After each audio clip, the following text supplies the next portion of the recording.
పవన్ కళ్యాణ్ పెడితే బాగానే ఉంటుందండి. ఎందుకంటే ఆయన ఇప్పటివరకు చంద్రబాబు నాయుడు గారి ఆధ్వర్యంలో చేశారు, బాగానే చేస్తున్నారు కూడా. చేయడం వల్ల ఏంటంటే ఇప్పుడు కొంచెం ఎక్స్పీరియన్స్ అన్నది బాగానే వచ్చింది. ఇప్పుడు ఇప్పుడు ఇప్పుడు ఆయన అయితే మ్యాక్సిమం ఎలిజిబిలిటీ చేయడానికి అయితే ఎలిజిబిలిటీ పర్సన్ ప్రాబ్లం లేదు. ఆయనది అయితే మాత్రం ఇంక ప్రాబ్లం అయితే ఏం లేదు, బాగానే చేయగలరు. ఇంకా ఆయన అయితే డిప్యూటీ సీఎం పెర్ఫార్మెన్స్ అయితే చాలా బాగుంది ఆయన అయితే. ఎందుకంటే చాలా విలేజ్లోకి వెళ్ళి ఇప్పుడు చాలా గ్రామీణ ప్రాంతాలు కదా, అవన్నిటికి కూడా బాగానే డెవలప్ చేస్తున్నారు.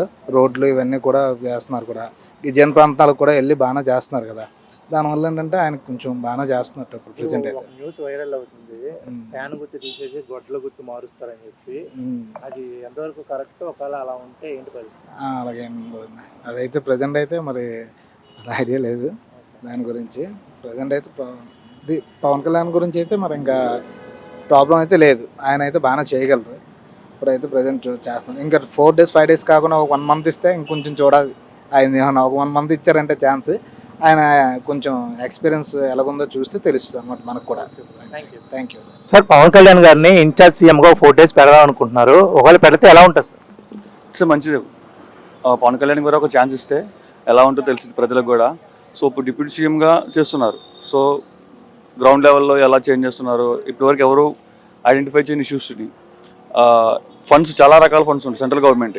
కొన్ని పాత గవర్నమెంట్ కొన్ని అన్ని యూటిలైజ్ చేసుకోలేకపోయినాయి. సో ఇప్పుడు గవర్నమెంట్ పవన్ కళ్యాణ్ గారు, డిప్యూటీ సీఎం గారు ఎక్కడ ఏ ఫండ్స్ ఎలా యూటిలైజ్ చేసుకోవాలో, గ్రౌండ్ లెవెల్లో ఎట్లాగా యూటిలైజ్ చేసుకోవాలో వాటిని ఇప్పుడు బాగా యూజ్ చేస్తున్నారు.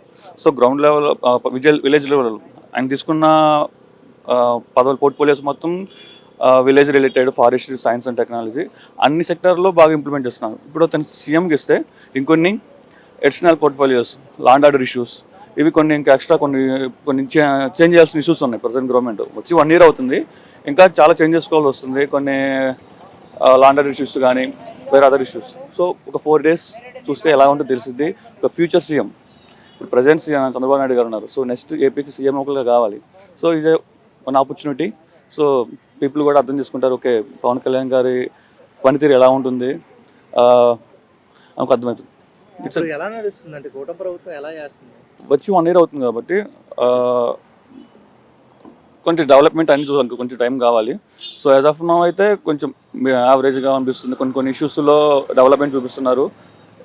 సంక్షేమ పథకాల గురించి బాగా లాస్ట్ టైం గవర్నమెంట్ ఎక్కువ ఇస్తుందనేసి గవర్నమెంట్ మార్చారు. మళ్ళీ అదే గవర్నమెంట్ పథకాలు ఇవ్వట్లేదు అనేసి ప్రజల మైండ్ సెట్ అర్థం చేసుకోలేం. సో కొంచెం టైం ఉండాలి. ఓకే, ఇప్పుడు అంటే వాళ్ళేమో రెడ్ బుక్ పాలన అమలవుతుంది అంటున్నారు, నిజంగానే గత గవర్నమెంట్ని అన్ని సంక్షేమ పథకాలు ఇచ్చి అంత మంచి చేస్తేనే జగన్ గవర్నమెంట్ గారు విలేజ్ లెవెల్లో బాగా చేశారు. సంక్షేమ వాలంటీర్ వ్యవస్థ కానీ, సచివాలయ వ్యవస్థ కానీ, స్కూల్స్ డెవలప్మెంట్ కానీ బాగానే సార్. కానీ ఎందుకు తీసుకొచ్చారు? 11 seats ఇచ్చారంటే కొంతమంది ఎమ్మెల్యేలు, ఒక 10 మంది ఎమ్మెల్యేలు ఒక పవర్ అవుతున్నాం. సో ఎంత మంచి చేసినా కానీ నువ్వు మంచిగా మాట్లాడకపోతే అలాంటి వాటి బిహేవియర్ వల్లనే వాళ్ళ యొక్క పబ్లిక్లో ఉండి ఎలాగ మాట్లాడాలి చాలా ప్రజలంతా అబ్జర్వ్ చేస్తున్నారు. వాటి వల్లే చాలామంది ఎంత మంచి జరిగినా కానీ ఓటేయలేదు. సో వాళ్ళతో కంపేర్ చేసుకుంటే వీళ్ళు చేసేది అలాంటి, వీళ్ళు మారిపోతే నెక్స్ట్ వీళ్ళకి కూడా అదే వస్తుంది. ఇప్పుడు పాదయాత్ర చేస్తా అంటున్నారు, ఎలక్షన్ ముందు ఎలా ఉంటుంది? లాస్ట్ టైం 5 సంవత్సరాలు బారికాడ్లు కట్టుకొని జనం బయటకు రాకుండా మళ్ళీ ఇప్పుడు పాదయాత్ర అంటే what is the mean? So అధికారి కోసం అది ఏం లేదు. ఇంకా 5 సంవత్సరాలు ఉన్నప్పుడు కూడా అలానే ఉన్నట్లయితే బాగుండేది.